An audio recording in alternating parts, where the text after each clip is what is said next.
सर्वसिद्धिकरं प्रभो न च विजं वयं तस्य सर्वसिद्धिकरं प्रभो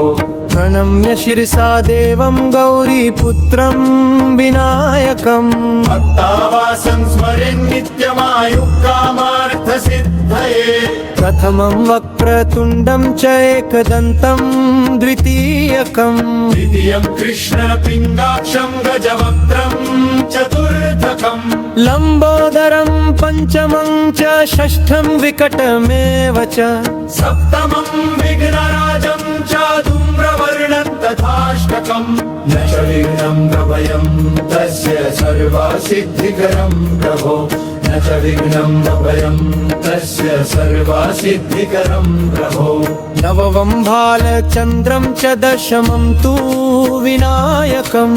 एकादशं गणपतिं द्वादशं तु गजाननम् द्वादशैतानि नामानि त्रिसन्ध्यं यः पठेन्नरः न च विघ्नभयं तस्य सर्वसिद्धिकरं प्रभो विद्यार्थी लभते विद्यां धनार्थी लभते धनम्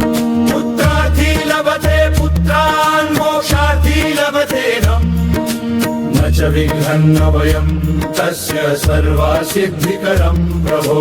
न च विघ्नं भयं तस्य सर्वसिद्धिकरं प्रभो जपि गणपति स्तोत्रं झडभिर्मासै फलं लभे संवत्सरेण सिद्धिश्च लभते नात्र संशयः अष्टभ्यो ब्राह्मणेभ्यश्च लिखित्वा यः समर्पयेत् तस्य विद्या भवेत् सर्वा गणेशस्य प्रसादतः न च विघ्नं भयं तस्य सर्वसिद्धिकरं प्रभो न च विघ्नं भयं